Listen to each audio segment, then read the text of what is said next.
अस्सलाम वालेकुम। चैनल माहिर मोहम्मद मदर काठिया पर खुश आमदीद। आज की वीडियो हमारी थीसिस कंपोजिंग के हवाले से है और थीसिस कंपोजिंग में इस पहलू पर है कि हमने जो अपना थीसिस है वो हमने इन पेज में करवाना है या एमएस वर्ड में। ये एक ज़रूरी और अहम सवाल है, क्योंकि ये होता है कि जब आप अपना थीसिस शुरू करते हैं तो उसके बाद आपको कंपोज तो कराना ही होता है, लेकिन कुछ जो स्कॉलर होते हैं उनको इस बारे में ज़्यादा मालूमात नहीं होती और वो अपना थीसिस जो है वो इन पेज में करा बैठते हैं। लेकिन 2018 से पहले जितने भी थीसिस जमा हुए हैं वो इन पेज में होते रहे, लेकिन उसके बाद जो पीसीएचएससी ने चंद तब्दीलियाँ की हैं उसमें उन्होंने जो थीसिस है वो इन पेज की बजाय एमएस वर्ड में ही वो लेना शुरू कर दिया। मतलब उसमें कंपोज होगा तब आपका जो जमा किया जाएगा। उसकी क्या वजूहात हैं?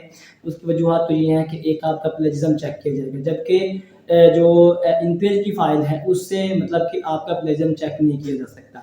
तो लिहाजा आपको जब भी थीसिस कंपोज करवाएं तो इस बात का ख्याल रखें कि आपने इन पेज की बजाय एमएस वर्ड में कराना है, ताकि कल को जब आपका आखिरी मराहल में आप जा चुके हों और आपका थीसिस जमा होने को हो, तब आप जब प्लेजिज्म के लिए कॉपी भेजें तो फिर आप उस वक्त परेशानी न हो, क्योंकि उस वक्त बहुत ज़्यादा परेशानी फेस करनी पड़ती है। और उस वक्त के तमाम डाटा जो आप इन पेज में करा चुके होते हैं फिर उसको दोबारा वर्ड में कराना पड़ता है, वर्ड की बजाय फिर आगे उसकी एक्सटेंशन चेंज करती बढ़ते जाके, ठीक है। तो इस तरह के तमाम जो मरले हैं ना फिर वो आपको दोबारा से देखने होंगे, फिर दोबारा से उसकी सेटिंग कराने में अखराजात आपके डबल हो जाएंगे।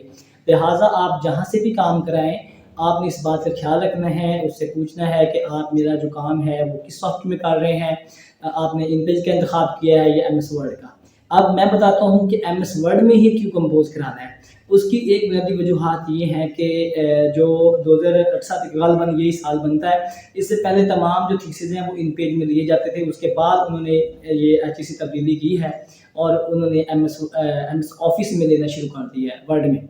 मतलब ये है, एक तो उसमें आपकी प्लेजिज्म चेक की जा सकती है, दूसरा ये कि जो इंटरनेट पे डाटा पड़ा है उसको फेचिंग किया जा सकता है, क्योंकि जितना भी साइट पे उर्दू पढ़ी है मतलब कि तहरीरें लिखी पड़ी हैं, जो भी है आपका जो भी थीसिस है उसके बाद आपका इकबाल के हवाले से है या अफसाने के हवाले से है, इस बेशतर तहरीरें जो हैं वो मतलब कि कंपोज हो के साइट्स पर लगे हुए आर्टिकल।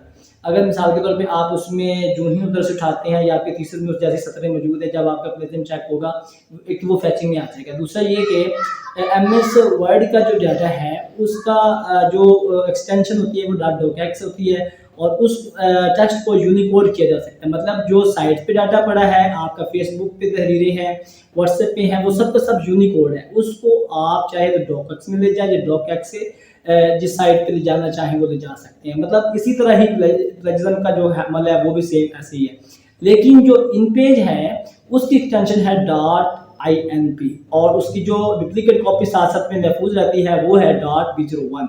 मतलब जब आप इन पेज के डाटा को जो ही आप साइट के लिए पेस्ट करेंगे तो उसकी सूरत हाल ही बदल जाती है।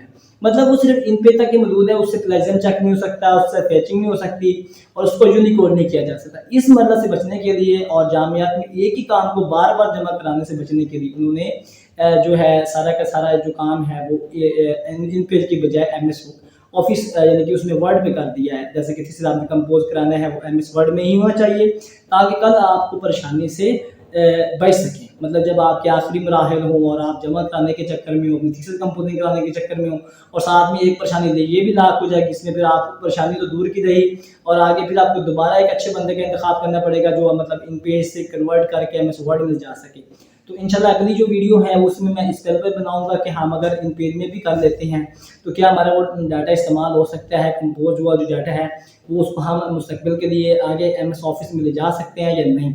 इस पर इंशाल्लाह मैं अगले व्लॉग में बात कर दूंगा। लेकिन आपने सबसे पहली बात मैंने आपको एक्सटेंशन के लिहाज से भी कर दिया है, फिटिंग के लिहाज से भी कर दिया है। आप इस अमल का ख्याल रखना है कि आपने जो अपना थीसिस है वो एमएस ऑफिस में वर्ड पर कराना है, बजाय इसके कि आप इन पेज के करवाएं और बाद में फिर आप परेशानी का शिकार हो। तो इस अमूर से बचना है। वीडियो देखने के लिए बहुत शुक्रिया। इंशाल्लाह आइंदा की वीडियो में मैं जो है नया टॉपिक जो बताया है वो भी इंशाल्लाह बयान कर लूँगा, ताकि आपकी आसानी अगर आप एमएस ऑफिस नहीं चला सकते, इन पे चला सकते हैं तो उसको हम कैसे इस्तेमाल कर सकते हैं। लेकिन अगर आप इन पेज में ही काम करना चाहते हैं तो तब भी कर सकते हैं। बहुत शुक्रिया।